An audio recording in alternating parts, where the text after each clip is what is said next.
खबर जो है वो सबसे पहले मैं आपके सामने रख देता हूँ। खबरें तो बहुत सारी हैं, हो सकता है अगले वीलॉग तक बात चली जाए, लेकिन कुछ चीज़ें मैं आपके सामने रख देता हूँ कि सैलाब ने अमली तौर पे तबाही फैला दी है पूरे पाकिस्तान में। खैबर पख्तूनख्वा से जो विजुअल्स आ रहे हैं ख़ास तौर पे मालाकंड डिवीज़न से, वो बड़े खौफनाक हैं। बड़ी शदीद तुग़यानी है वहाँ पे दरिया में और मुख्तलिफ मैंगोरा के इलाकों में और दीगर एरियाज़ में पानी दाखिल हो गया है। इवन प्रेस क्लब मैंने वहाँ का देखा है, वो खासा ऊंचा है, लेकिन वहाँ पे भी पानी दाखिल हो गया। सड़कों के ऊपर पानी था, लोगों की इमलाक को नुकसान भी पहुँचा है और कुछ घरों को और गाड़ियों को नुकसान पहुँचा है लोगों की। अब वो खासा ऊंचा इलाका है, वहाँ बड़े लंबे अरसे के बाद इतना ज़्यादा पानी आया। लेकिन जनूबी पंजाब में तो ऐसा लगता है कच्चे के इलाके सफ़ाहस्ती से मिट गए हैं। सिंध, तकरीबन सारा सिंध, और सिंध की जो हालत है वो नाकाबिले बयान है। इतनी खौफनाक हालत मैंने सिंध की कभी नहीं देखी। जो लोग वहाँ पे मौजूद हैं वो लोग ये बता रहे हैं कि जो एक ज़लज़ला आया था पाकिस्तान में 2005 में, उस ज़लज़ले की जो शिद्दत थी और उसकी जो तबाही थी, आज़ाद कश्मीर के इलाकों में जो ज़लज़ला आया था, उससे ज़्यादा तबाही इस वक्त फैली हुई है सिंध में और जनूबी पंजाब में। कच्चे के जो मकानात हैं उनमें से कोई भी नहीं बचा, कहीं कोई एक मकान भी नहीं दिख रहा जो सलामत हो। और ये कच्चे के इलाकों में जो घर बनाते हैं लोग, नॉर्मली वो कच्चा मकान बनाते हैं ईंटों से और गारे से। बारिश इतनी ज़्यादा हुई है, पानी इतना ज़्यादा आया है और इतनी देर तक खड़ा रहा है कि वो मकानात गिरना शुरू हो गए और वो रफ्ता रफ्ता सारे मकानात गिर गए हैं। जितनी फसलें हैं सिंध के अंदर, अगर मैं आपसे ये कहूँ कि 80 से 90% फसलें तबाह हो चुकी हैं, तो ये बात गलत नहीं होगी। जो गोडाम्स हैं जहाँ पे गंदम स्टोर की गई थी, वहाँ की सूरत हाल इंतहाई मखदूश है। जिन इलाकों में जो नशेबी इलाके हैं वो तो पूरी तरह तबाह हो गए हैं। जो कच्चे के इलाके हैं वो तो बिल्कुल ऐसा लगता है सफ़ाहस्ती से मिट गए हैं। और राजनपुर के इलाकों में, गाजी खान के इलाकों में और दीगर जो एरिया है जनूबी पंजाब के, वहाँ बहुत बुरी सूरत हाल है। सैलाब के बाद लाखों अफराद जो हैं वो बेघर हो चुके हैं। लाखों की तादाद में इस वक्त खैमे चाहिए। जितनी तंजीमें वहाँ पे काम कर रही हैं, मेरी आप सबसे गुजारिश है, पाकिस्तान के हुक्मरान इस काबिल नहीं है, पाकिस्तान की हुकूमतें इस काबिल नहीं हैं। मैं आपको फिर कह रहा हूँ कि सिंध हुकूमत तो इसमें भी ढूंढेगी कि कहाँ से दिहाड़ी लग सकती है, कहाँ से खैमे बनवाए जाएँ तो सस्ते बनेंगे और कहाँ से कमीशन ज़्यादा मिलेगा। और वो ये देखेंगे कि कितनी गंदम ज़ाया हुई है और कितनी गंदम क्लेम की जाएगी कि ज़ाया हो गई है। उन्होंने तो इन चीज़ों में भी सिंध के जो ब्यूरोक्रेसी है या इस तरह के लोग जो हैं वहाँ पे जो सिंध का निज़ाम चलाते हैं, वो यहाँ पे भी कोई ना कोई खांचा ढूंढ लेंगे और पंजाब वाले भी ऐसा ही करेंगे। निस्बतन आम आदमी से इनका कुछ लेना देना नहीं होता। ये जो बाबू लोग होते हैं ना, या जो बड़े बड़े तगड़े सियासतदान हैं, सरदार हैं, जो चला रहे हैं इन इलाकों को, उनको आम आदमी से कोई सरोकार नहीं है, उसकी ज़िंदगी से कोई सरोकार नहीं है।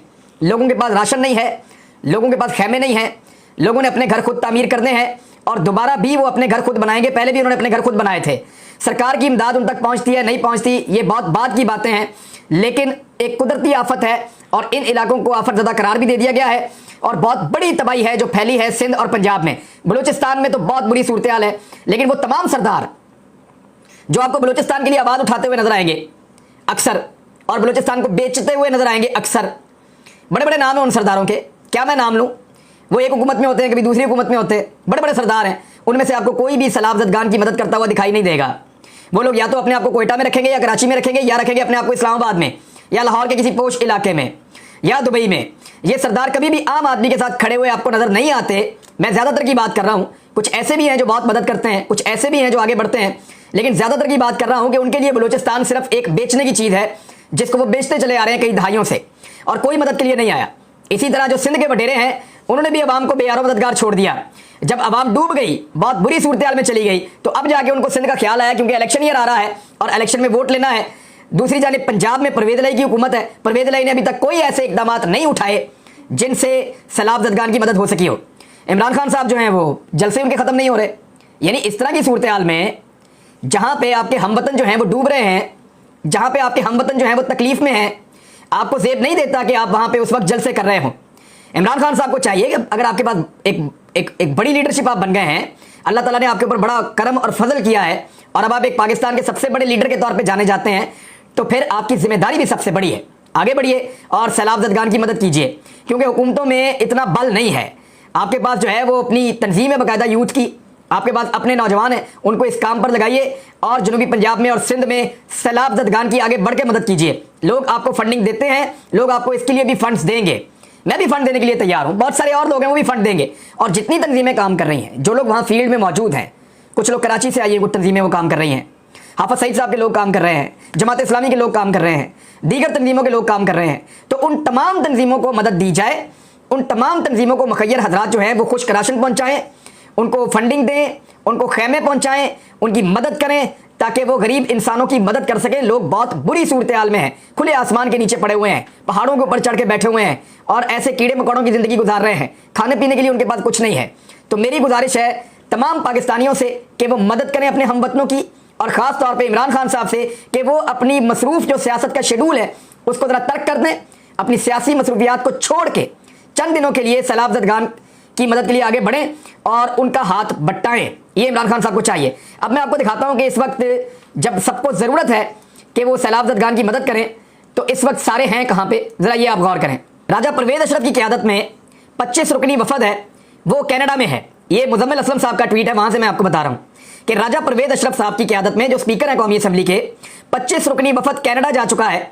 वज़ीर आज़म पाकिस्तान शहबाज शरीफ की क़यादत में 44 रुकनी वफद जो है वो कतर जा चुका है और मौलाना साहब तुर्की जा चुके हैं, हमजा शहबाज लंदन जा चुके हैं। तो सारी की सारी हुकूमत तो निकल ली है।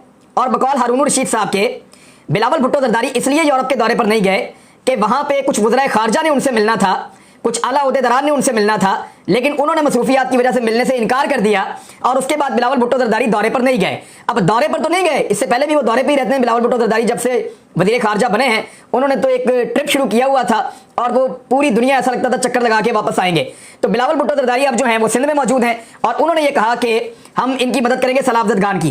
पहले ही दिन जब वो मदद के लिए गए तो साथ ही उन्होंने ताने देना शुरू कर दिए पाकिस्तान के मीडिया को। पाकिस्तान पीपल्स पार्टी के लोग पाकिस्तान के मीडिया को जिम्मेदार करार दे रहे हैं इस सैलाबी सूरत हाल के लिए, और उनका ये कहना है कि मीडिया इस्लामाबाद और बनी गाला इसको दिखाना बंद करे और सैलाब को दिखाए। तो बात यह है, जगाना किसको है? क्या पीपल्स पार्टी ये चाहती है कि मीडिया बिलावल को और मुराद अली शाह को जगाए और उन्हें ये कहे कि आप सिंध के अंदर सैलाब ज़दगान की मदद करें? हमारी ज़रूरत क्यों है आपको जगाने के लिए? आप खुद से क्यों नहीं जागते? आप खुद से मदद क्यों नहीं करते? तो फौरी तौर पे तमाम वसाइल बुरवेकार लाए जाएं और इस वक्त दुखी इंसानियत का हाथ थामा जाए। ये इस वक्त का तकादा है, वरना लोग इस बात को याद रखेंगे कि वो डूब रहे थे और उस वक्त कोई नहीं आया और अब सारे वोट मांगने के लिए आ रहे हैं। इसी का फोकस इस बात की तरफ है ही नहीं कि पाकिस्तानियों की जान बचानी है। सबके सब ये देख रहे हैं कि इलेक्शन कब आएगा, अगले इलेक्शन को कैसे जीतना है, इमरान खान को कैसे बाहर रखना है, अपने आप को कैसे अंदर लेकर आना है। 13 पार्टियां मिलकर हुकूमत कर रही हैं, 13 पार्टियों का एक इत्तेहाद बना हुआ है। ये 13 पार्टियां मिलकर क्या गरीबों की मदद नहीं कर सकती? और इनसे ज्यादा मुखैर कौन है? पाकिस्तान की पॉलिटिकल एलीट से ज्यादा पैसा तो किसी के पास नहीं है। तो पाकिस्तान की पॉलिटिकल एलीट को चाहिए कि लोगों से पैसे मांगने से पहले अपनी जेबों से पैसे डालें और डाल के गरीबों की और गरीब इंसानियत की मदद करें। लेकिन ऐसा नहीं होगा। इस मरतबा फिर ये गरीब लोगों से ही पैसा मांग के गरीब लोगों के ऊपर इस्तेमाल करेंगे और उसमें से भी अपना हिस्सा हर दफा ये एलीट निकाल लेती है। अब पेट्रोल की कीमत में दोबारा इजाफे का इम्कान है, यानी आलमी मंडी में लगातार कीमतें नीचे आ रही हैं, यहां दोबारा इजाफे का इम्कान है और 20 रुपए तक के इजाफे का इम्कान है। ये खबर दी है रोजनामा दुनिया ने। उसकी वजह यह है कि इनको लेवी बढ़ानी है और साथ ही साथ पेट्रोलियम मसनूआत पर सेल टैक्स आयद कर दिया गया है, जबकि ज़रई शोबे की टैक्स छूट भी खत्म किए जाने का इम्कान है। साल अक्टूबर से पेट्रोलियम मसनूआत पर 10.5% सेल टैक्स आयद किया जाएगा। टैक्स अहदाफ में कमी हुई तो ज़रई शोबे की सेल टैक्स छूट खत्म कर दी जाएगी। अब ये चीज़ें हो रही हैं पाकिस्तान में। गरीब को मजीद दबाने की तैयारी हो रही है, बिजली मजीद महंगी की जा रही है, पेट्रोल मजीद महंगा किया जा रहा है, महंगाई की शरह लगातार बढ़ती चली जा रही है। 50 साल के महंगाई के रिकॉर्ड टूट गए हैं और कतर का दौरा कर रहे हैं शहबाज शरीफ साहब और उनके सूट ही नहीं खत्म हो रहे। यानी कतर में जिन लोगों को वो मिलने के लिए गए हैं ना, वो लोग अपनी रवायती चप्पल पहन के, यानी जिनसे पैसे मांगने गए हैं, जिन्होंने पैसा देना है, जिन्होंने इन्वेस्टमेंट करनी है, वो अपनी रवायती चप्पल पहन के, अपने रवायती कपड़े पहनकर बैठे हैं बड़े फख्र के साथ। और जो मांगने गए हैं उनके तो सूटेड बूटेड ही नहीं खत्म हो रहे। यानी कभी एक रंग का सूट, दोबारा आते हैं तो दूसरे रंग का सूट, तीसरी दफा आते हैं तो तीसरे रंग का सूट, और गोरों वाले कपड़े पहन के गए हुए हैं। भैया आप शलवार कमीज पहन के जाएं, अपने मुल्क का लिबास पहन के जाएं, अपने मुल्क के लिबास के ऊपर फख्र करें।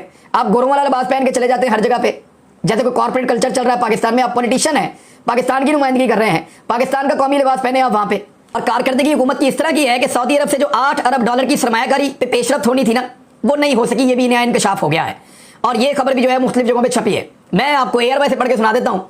वो ये कह रहे हैं कि ये इंकशाफ हुआ है कि ऑयल रिफाइनरी पॉलिसी ना होने से सरमायाकारी पाकिस्तान में नहीं हो सकी है। सऊदी शहजादे ने दौरा पाकिस्तान के मौके पर ऑयल रिफाइनरी में सरमायाकारी का ऐलान किया था। ये इमरान खान साहब ने करवाया था, लेकिन अब वो नहीं हो पाया क्योंकि ये पॉलिसी ही नहीं बना पा रहे हैं। सऊदी अरब ने हब और गवादर में ऑयल रिफाइनरी कायम करना थी और रिफाइनरी पॉलिसी का ड्राफ्ट गुज़िश्ता माह तैयार किया, तहम मजीद 2 माह अभी दरकार हैं। रिफाइनरी पॉलिसी की तैयारी में 1 साल से ज़ायद का वक्त अब लगाया जाएगा। यानी ये क्या कर रहे हैं और जानबूझकर चीज़ों को डिले करते हैं। पता नहीं पाकिस्तान के हक में हैं या पाकिस्तान के हक में नहीं है ये लोग? ये क्या चाहते हैं पाकिस्तान के साथ? एडिशनल सेक्रेटरी पेट्रोलियम ने कहा कि सऊदी अरब से सिर्फ क्रूड ऑयल मौखर अदायगियों पर मिलता है। सऊदी अरब से पेट्रोल और डीजल मौखर अदायगियों पर नहीं मिलता। पुराने वायदों के बायस भारत जो है वो रूस से सस्ता तेल खरीद सकता है, लेकिन पाकिस्तान और रूस के दरमियान सस्ता तेल खरीदने का कोई मुआहदा नहीं तय पाया था।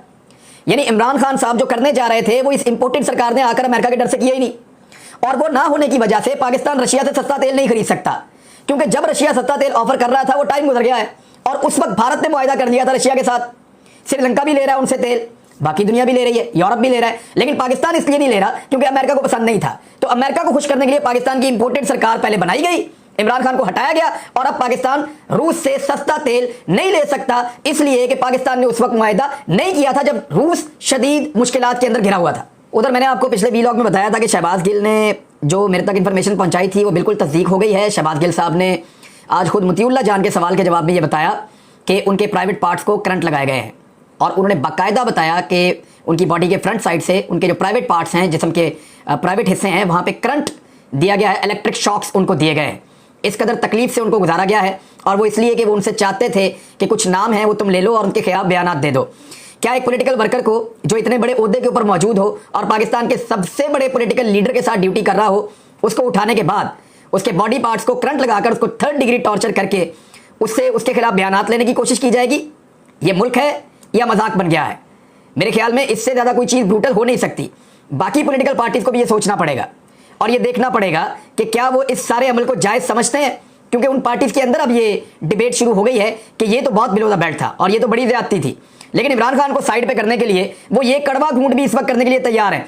लेकिन याद रखिएगा, जो बारी है वो सबकी आएगी, दिए सबके बुझेंगे, हवा किसी की नहीं, और ये ऐसा ही होगा सबके साथ, और अपनी अपनी बारी पे ये सारे रोएंगे, बारी बारी इन सबको मार पड़ेगी। उधर एक नया सर्वे भी आया गैलप का, और गैलप का सर्वे ये बता रहा है कि 60% लगभग पाकिस्तानी जो है, 59% पाकिस्तानियों ने अपने घराने के माली हालात को पिछले 6 माह जैसे या पिछले 6 माह की निस्बत बदतर करार दिया है। यानी पाकिस्तानियों का 60% पाकिस्तानियों का ये मानना है कि 6 माह पहले इमरान खान के दौरे हुकूमत में उनकी हालत इतनी बुरी नहीं थी जितनी अब बुरी हो चुकी है।